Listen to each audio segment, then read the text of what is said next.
What's going on, everybody? Welcome in to the Daily Dime, our absolute favorite. We get the NBA and NFL crossover tonight, so plenty of picks coming your way. We don't have too many NBA games, but collectively we do have a bunch of picks that we like, so we can build some 3 picks, maybe some 6 picks on the show here today, and then, of course, talk the small DFS slate as well. Zach, how you doing?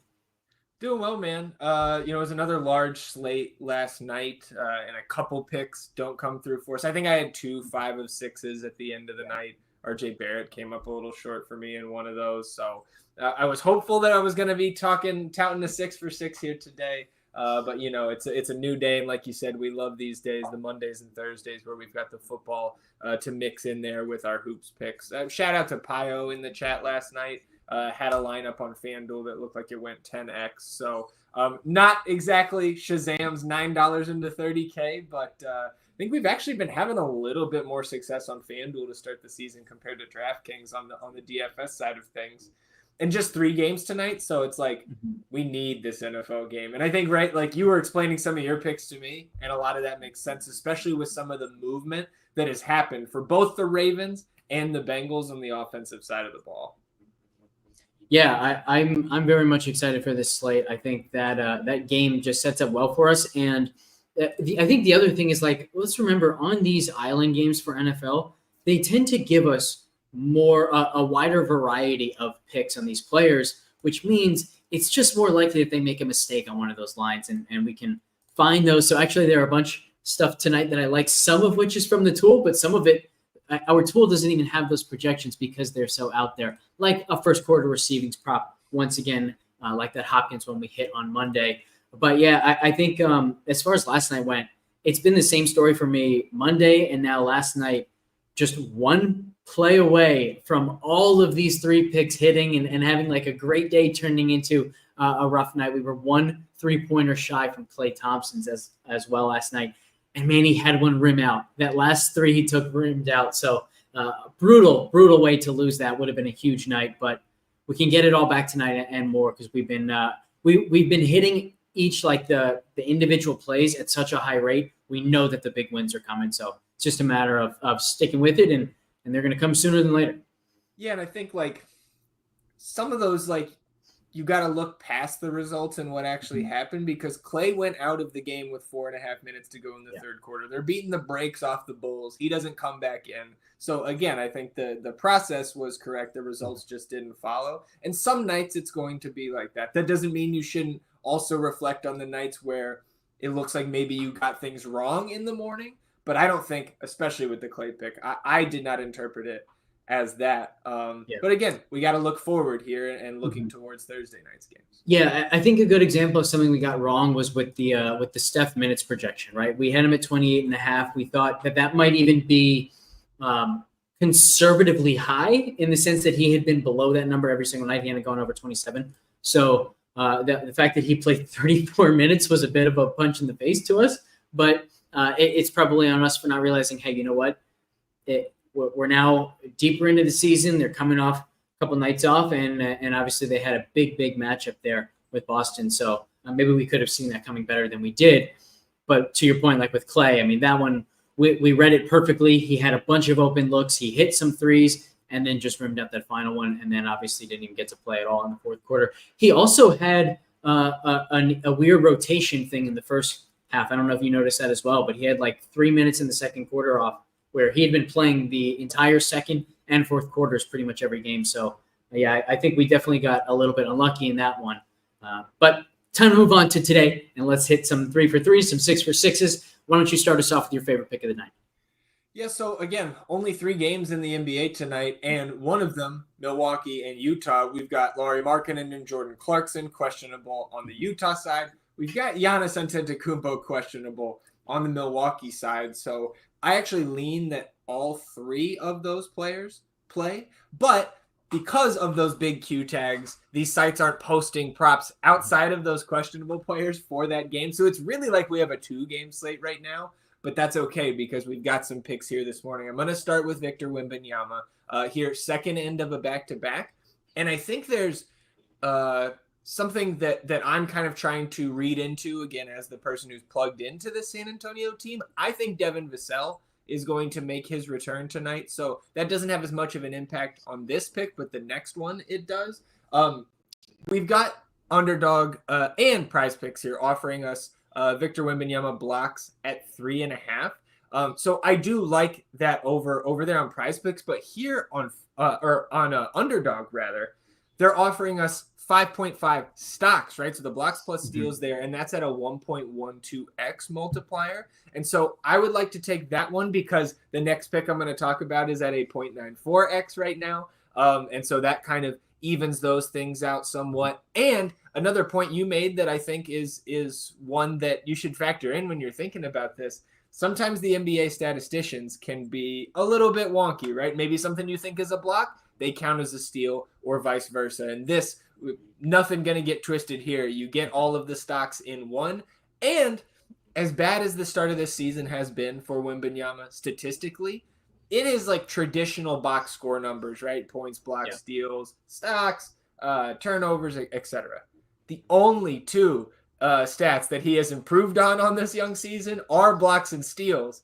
So again, just if we're looking at the small sample size of 8 games or whatever it is so far, this is where I really like to attack to get us started on the basketball side of things. Yeah, Portland's also a top 5 matchup in terms of both steals allowed per game and blocks allowed per game. So you're getting the full benefit of the matchup if you go to the stocks, in addition to this bit of a payout boost. So I love this start here. And then why don't you give us your second NBA pick, then I'll take us over to NFL.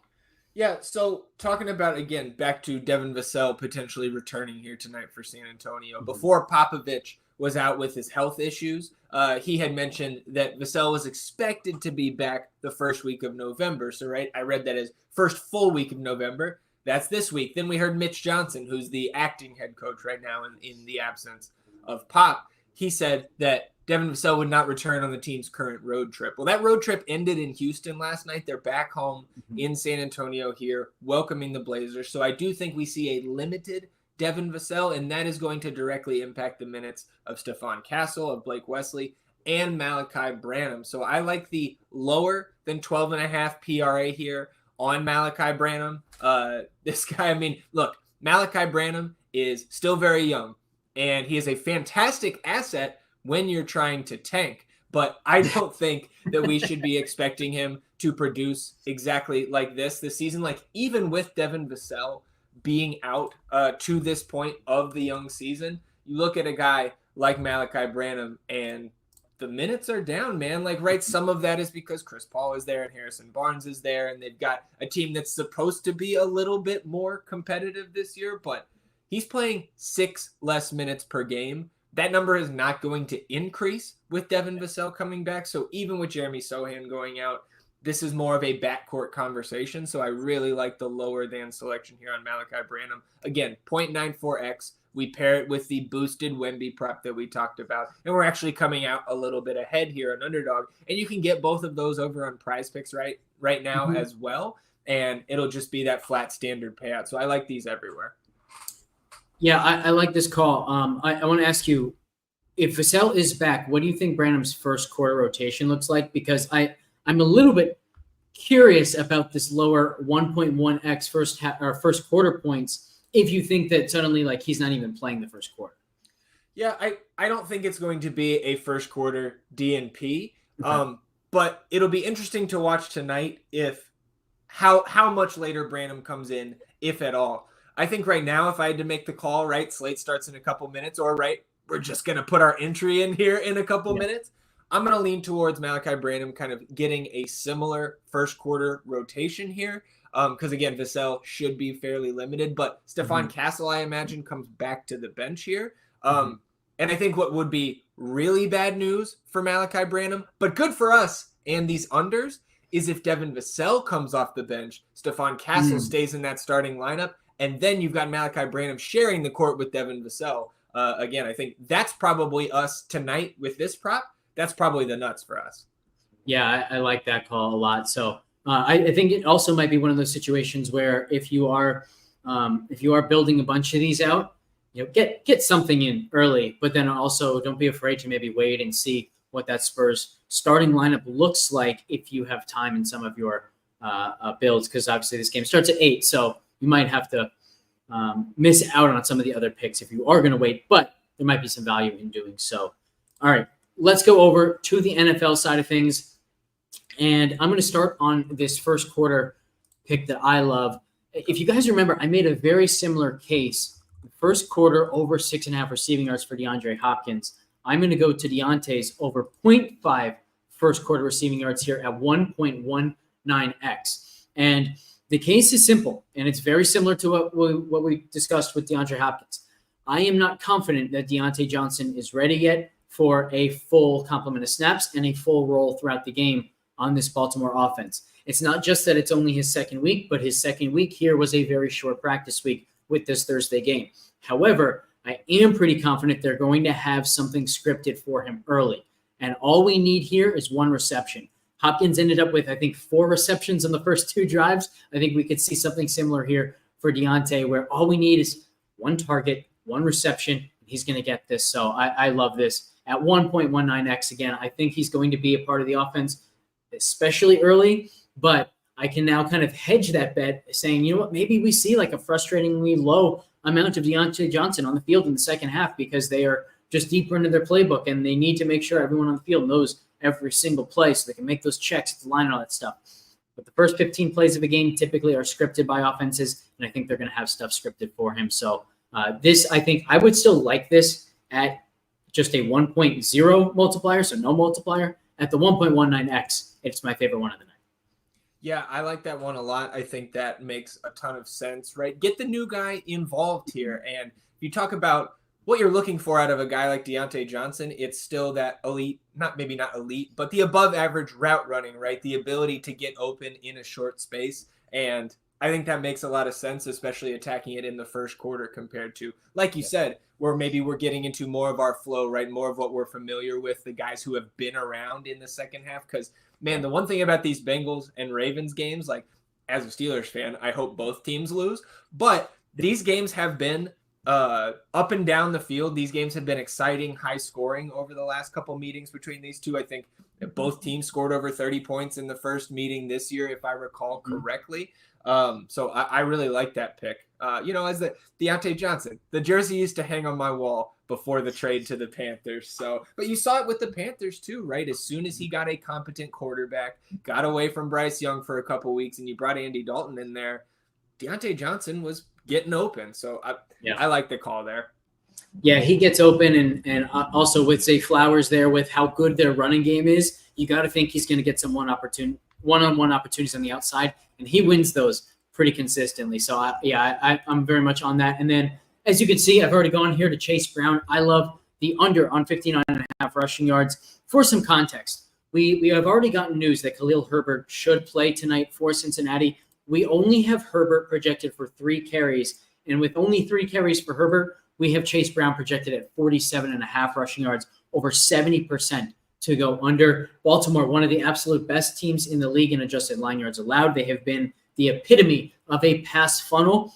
They're also number 1 by a wide margin in open field yards allowed, which means they're not giving up explosive runs. We saw Chase Brown more involved in the passing game last week with no Zach Moss. I think that's the area I expect him to continue to play a huge role, and I think Herbert's much more likely to eat into the early down rushing opportunities. So under 59.5, I think, is incredibly strong as well. I think, by the way, that you can run 3 picks here with these 2 NFL plays and either of these San Antonio ones, or we can use both and now find 2 more picks to turn this into a 6-pick play. Reminder to everybody, that's not because we have some like just weird thing about 3 picks and 6 picks. It's that those mathematically are by far the 2 best options. The 3-pick play where you're getting 6-1 compared to 5-1 on Prize Picks is very strong. And then the 6-pick flex play payout is also excellent over there. The 4 and 5, there's nothing wrong with them. There's just no advantage to those in comparison to the 3-pick and the 6-pick, which is why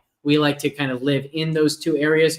So, Zach, do you have anything else for us? Because I can find us 2 more NFL picks pretty easily from this game. But if you have some other NBA picks that you like, we can go 3 and 3. Yeah, I want to talk about Dante DiVincenzo here. And, the shot volume has fluctuated a little bit through the first 7 appearances. But what he is doing is shooting a ton of threes. So the tool likes the higher than 10.5 points, but you also get that 0.94x there. So I'm kind of eyeballing right now the higher than 2.5 3-pointers made because we're getting a 1.13x there. I think another thing, especially over on Prize Picks, the tool actually prefers the 3-point attempted over because that line is at 6. We have him a hair over 7 3-point attempts. But again, this is a guy who, again, the attempts have fluctuated here early in the season, but I think he's going to kind of positively regress in terms of his 3-point efficiency as we continue to get a larger sample of him here with Minnesota. This is a guy who is a 38% 3-point shooter career. This is a guy who was over just a hair over 40% last year with the Knicks, just 33.3% so far through his 7 games off the bench here in Minnesota. It's a good matchup against Chicago here. So I like the higher than 2.5 threes made specifically on underdog. And if I'm on Prize Picks, I'll just go ahead and take the attempts because we know he's getting those attempts up. Yeah, I agree with that. I would also say, let's remember, we actually discussed this yesterday. Like Chicago last year allowed the second most opponent threes per game, and they're 11th so far this year. But one thing that we have seen is that it's the superstars who are shooting less than they were a year ago. Those peripheral guys are still getting those 3-pointers up at a really high rate. So yesterday, that was Clay, where the superstars obviously are Kyrie and Luka, and today DiVincenzo really fits that mold of the guy who's going to benefit from the way Chicago is trying to take away some of those superstar attempts. So yeah, I'm very much on this one as well. I wish, like you, that just the 10.5 points number was just no multiplier. Let's see. We got this notification here. The Chase Brown pick has changed. I'm guessing it went back. We got to put this in, man. We got to put this in. We do. We got to get it in. I will say it opened at 58.5, went to 59.5. I'm very surprised that it went to 59.5 at all. I'm not surprised to see that it's gone down to 58.5 again. I don't want to wait too long because I think this could end up being like 55.5 by game time. Yeah. But I think we've got a few moments here. So yeah, let's go back to the NFL streets. Let me go put this 3-pointers in there.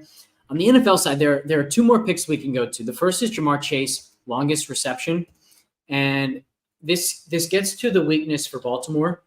And it's still 26.5, which is what it was earlier. Baltimore's just allowing a ton of deep completions, by far the most deep completions allowed in the league. We saw Jamar Chase go nuts against them. Couple deep completions, also had a screen pass that he took 70 yards to the house. The only thing holding me back here is that there's no T. Higgins. And when there's no T. Higgins, it's so much easier for teams to just kind of assign a safety over the top of Jamar Chase. So this would have been like a 70% play. I think it probably drops to 55 to 60% with no T. Higgins here. So I'm okay going instead to Derrick Henry. Same idea. Up right now, it's grayed out. Let's see if it comes back. But the over 20.5 longest run.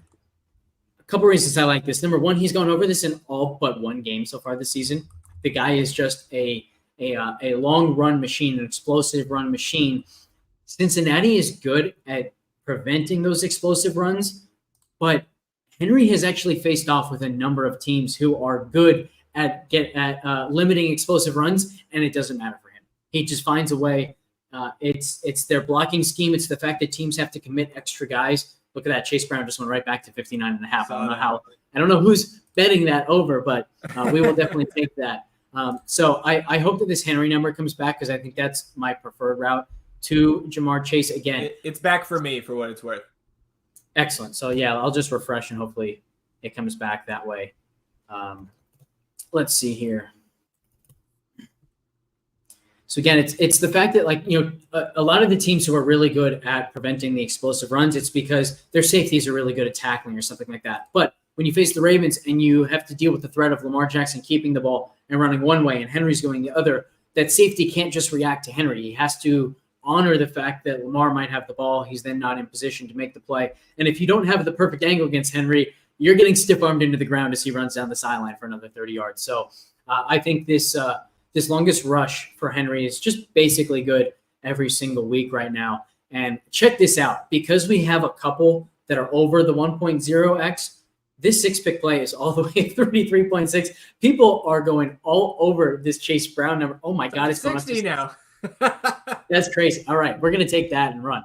I'm guessing that means people think that Khalil Herbert is going to be limited. But again, like, we only have him projected for 3 carries. And even if we thought that he was getting no carries, somebody else would probably get a couple, right? It wouldn't be 100% Chase Brown. So I'm absolutely all over this. I think this is a fantastic 6-pick play. So let's recap it here. We've got Derrick Henry higher than 20.5 for his longest rush. We have Dante DiVincenzo higher than 2.5. Oh my God, 3-pointers made. We have Chase Brown once again back to lower than 59.5 rushing yards. We have Deontay Johnson higher than 0.5 first quarter receiving yards. Malachi Branham lower than 12.5 points plus rebounds plus assists. And Victor Wembanyama higher than 5.5 blocks plus steals. This is insane how much Chase Brown is moving. He's 60.5 again. So that's going to be where we're at.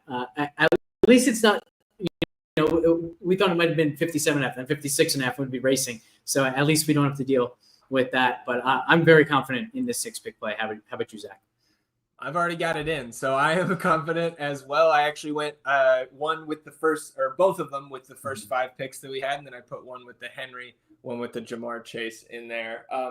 And I will say, we just saw Keaton Mitchell expected to play here on Thursday, so I don't think that's really super actionable for the prop market or maybe even DFS. I'll let you guys handle that on the NFL show later today. But I did, as you were talking there, in a league where I have Derrick Henry, a deep league, went and picked up Keaton Mitchell. You need that little late season handcuff, especially if you watch Keaton Mitchell before the injury last year. I think he's a pretty exciting player.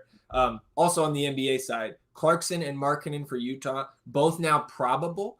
So again, the Bucks, I said I leaned that all 3 of those guys played the questionable tags in that game. Trying to get DraftKings to load here. Yeah, Bucks, 9-point home favorites. To me, again, that reads like Giannis is going to play on the Bucks side as well. Yeah, agree with that. And I think that's how we projected that game earlier today. Yeah, I could be wrong. Yeah, we've got him in. Excellent. As far as Keaton Mitchell is concerned, I think that he will be pretty limited in his first game. The only thing I'll say there too is I don't think it really affects Derrick Henry much. We have seen Justice Hill have a sizable role on this team, and a lot of the time he's on the field when they are trying to pass the ball or at least present the option of pass, so Hill still gets carries. I think what we'll see with Keaton when he's on the field is they script things specifically for him. They're trying to get him that explosive play. But if we see the traditional Baltimore game script where they are just running the ball, especially in the second half of the game, the defense just gets so tired. That's not going to eat into what Henry does, and it's not going to affect Henry's chances of an explosive play because let's remember, Derrick Henry doesn't get the explosive runs because they dial up some explosive play opportunity. He gets the explosive runs because they run the ball so much, because he turns 6-yard runs into one stiff arm. He's at the second level now somehow at this monstrous size. He has the speed to outrun all the safeties and get the corner. So his explosive plays just come from opportunity and his ability and just like his overall home run ability. It's not what they scheme for him in the way that I think they'll try and scheme some stuff for Keaton Mitchell. So I don't think Keaton affects that 20.5 longest rush for Derrick Henry at all. And if that is why we're getting such a low number when he's going over this number in every game but one, then great. I'm very happy to take the overcorrection there. So I'll be very happy with that, like I said. Yeah, well, and I'm picking up Keaton Mitchell again. Very deep league. I'm dropping Audric Estime. So again, this is just very end of the bench type of like 20 player or 20-man roster there. Before we talk a little DFS, and again, I think it's fairly quick on the NBA side because it's just the 3 games. On Prize Picks, some fantasy score props that I like here this morning. I would go higher than 33.5 on Nikola Vucevic. I would go higher than 22 on Dante DiVincenzo. I think that's probably my favorite DiVincenzo prop over there on Prize Picks. Higher than 29 fantasy score on Jeremy Grant with Jeremy Sohan out on the other side of this game. I think it should be a nice matchup here for Grant. Again, that's just Spurs by 4 in San Antonio, so I think we can attack some of the Blazers side here today. And then Julian Champagnie on that Spurs side, right? Like the unders on Malachi Branham. I like the under on 23 fantasy score for Julian Champagnie over on Prize Picks as well. Cool. All right, let's jump over to the DFS slate here. Only 3 games, but we still have GPP scores up. So let's take a look at what they look like. And we've got some Chicago guys at the top right now. But if I recall, Zach, we got Zach LaVine into the projections right as we went live. And so the ownership page is not yet updated for that. So as we are looking at these top GPP scores, let me bring this up. Let's take a note that basically all of these guys in Chicago will drop down a little bit. So maybe we want to focus on the top GPP scores from other teams like Julius Randle, Anthony Edwards, Devin Vassell. Maybe we have to bring his minutes down. We've got him projected for 32. So probably, that's weird. So Vassell has already been edited again. That just didn't make it into the didn't get an update here before we went live. So similar thoughts there on Vassell. I think we can ignore that GPP score at the moment. Certainly not playing. I had him for 24 minutes. I think that might be a little bit high too. So again, definitely not going to Vassell in the DFS streets here tonight. Out of those Bulls that are kind of littering the top though, I think the 2 center options are both interesting on DraftKings because Vooch, again, sub 10% owned there, right around 10, so we can call it that. Yeah. But out of all these center options on this slate, right, you've got Ayton against the Spurs, you've got Wemby against the Blazers, Giannis is center eligible as well, that forward center, right? You've got Gobert, you've got Julius Randle's forward center.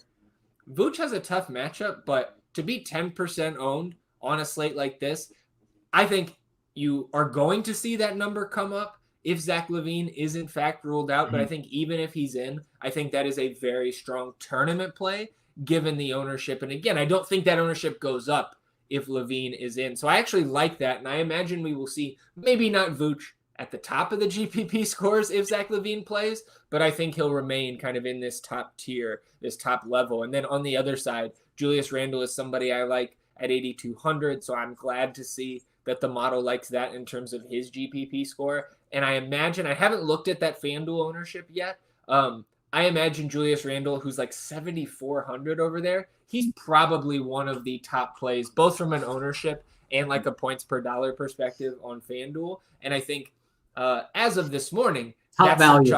There you go. Bam. That is some chalk, right? 40%. That I would be eating if the slate started in 5 minutes. He was the first guy I had into my placeholder over on FanDuel last night. Yeah, I like the call. I think one interesting note is if you remember from like the first couple of weeks of the season in the pick'em tools, we were consistently seeing overs on Julius Randle and Dante DiVincenzo and unders on Anthony Edwards, and we kept saying like, look, on these teams with new combinations of players, it's going to take them out a little bit to kind of dial into the new rotations. Now we have overs on all 3, Randle, Edwards, and DiVincenzo. So essentially the model has said, all right, what I've learned so far is that this production is really just going to be concentrated amongst these 3 guys. Naz Reid off the bench as well, but that offense is when those guys are on the floor, they are chucking, they are scoring. So not surprising to see all of them looking quite good in the GPP scores as well. And I'm definitely okay just kind of leaning into that. And I think part of that is like they have done a good job of mixing the minutes a little bit where they all have opportunities to kind of be the leader of the offense, having the offense play through them. But they're also just doing a better job of playing with each other than I kind of expected. Almost boosting each other's efficiency in that regard too. So very much agree with these GPP scores. We'll be attacking them. And it's worth noting, like we have this kind of grouping of ownership there where either of these guys, Randle or Edwards, could end up separating from the other. And then we get a fantastic GPP score for one and the others will fall a little bit. The other thing you noted that I really liked was this focus on the Chicago centers. Yeah. I will say I almost hope that LaVine is out and Vucevic becomes really chalky because I think Jalen Smith is going to make us a bunch of money this season in this role when Vucevic is really popular. And we just get that little bit of inverse correlation because Jalen Smith is going to have his explosions. And a lot of the time they'll come when he takes 2 of Vucevic's minutes, 3 of Vucevic's minutes. And obviously we know how impactful that subtle difference can be. Yeah, that's exactly what I wanted to circle back on there, right? Because I mentioned that I have interest in both centers, and I think that, right, you look at the ownership, if we sort it by projected ownership right now, Wemby and Giannis are both right around 40%.